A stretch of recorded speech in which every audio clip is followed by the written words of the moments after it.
Salut, ici Maxime Johnson avec la nouvelle Samsung ST1000. Alors, la ST1000, c'est quoi? C'est un appareil photo qui veut en mettre plein la vue avec sa puce GPS, sa connexion Wi-Fi, sa connexion DLNA et sa connexion Bluetooth 2.0. Est-ce que ça fonctionne bien? Écoutez, je dirais que la Samsung ST1000 ressemble un peu à ma première relation sexuelle, c'est-à-dire qu'elle a beaucoup de bonnes intentions, mais qu'elle livre plus ou moins la marchandise. Alors, je m'explique. On va aller voir les différentes caractéristiques. Premièrement, le GPS. Le GPS, bon, il fonctionne de temps en temps, c'est-à-dire qu'il faut aller selon les limites de la technologie. Donc, être à l'extérieur, avoir une bonne ligne de vue vers le ciel.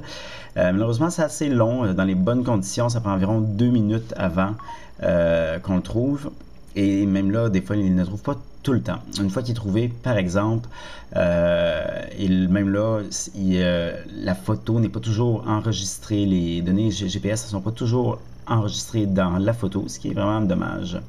Au niveau du Wi-Fi, écoutez, ça fonctionne correct. On arrive à se brancher même avec sur des réseaux là, qui ont une certaine sécurité tant qu'il ne faut pas se brancher via le web pour y accéder via son furteur. Mais sinon, on peut envoyer une photo par courriel, mais par exemple, c'est très long. Et on peut aussi aller par certains sites web, notamment YouTube, Facebook, Samsung Imaging et Picasa. Pour les photos, ça va bien, puisque l'appareil envoie une version plus petite, donc de 500K environ. Donc c'est assez rapide pour ça, mais lorsqu'on envoie par des courriels, comme je disais, c'est vraiment d'une lenteur horrible. Pour YouTube, malheureusement, les vidéos sont limitées à une résolution de 320 par 240 pixels et à une durée de 30 secondes. Et considérant que cet appareil-là prend des vidéos à 720p, c'est vraiment dommage. Donc finalement, on s'en sert pas. Aussi, petit fait à noter, c'est impossible d'ajouter des descriptions ou des étiquettes à ces photos. Et c'est dommage parce que l'appareil contient quand même un super bel écran. Alors, on peut un super beau clavier sur son écran, comme on peut voir ici.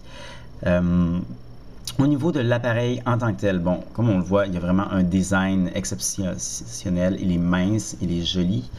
Il est assez léger aussi. Son interface est vraiment sublime avec un écran 3,5 pouces tactile qui fonctionne comme un charme, on peut voir ici. Alors maintenant je suis en mode automatique, je peux changer les modes, je peux aller en vidéo. Donc tout ça fonctionne très bien. Il est très beau. Malheureusement, au niveau des photos, bon, la lentille est un peu décevante. C'est une lentille de 35 mm. Des fois, c'est correct, une 35 mm, mais pour un appareil avec du géotagging, souvent on veut prendre des paysages ou des choses dehors, donc il serait peut-être mieux de quoi avec un peu plus grand angle.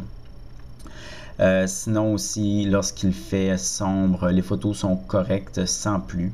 Je ne dis pas que c'est des mauvaises photos, je ne dis pas que c'est une mauvaise qualité d'image, je ne dis pas que c'est des mauvais vidéos.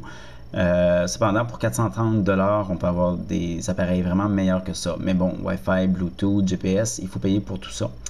Donc malheureusement, c'est ça qui en fait un appareil décevant en fait. C'est un gros prix pour une qualité correcte, mais on paye plus pour des fonctions qui finalement on ne se sert pas vraiment parce qu'elles ne sont pas encore parfaites. Pour avoir plus d'informations, je vous invite à consulter mon site web www.maximejohnson.com/techno.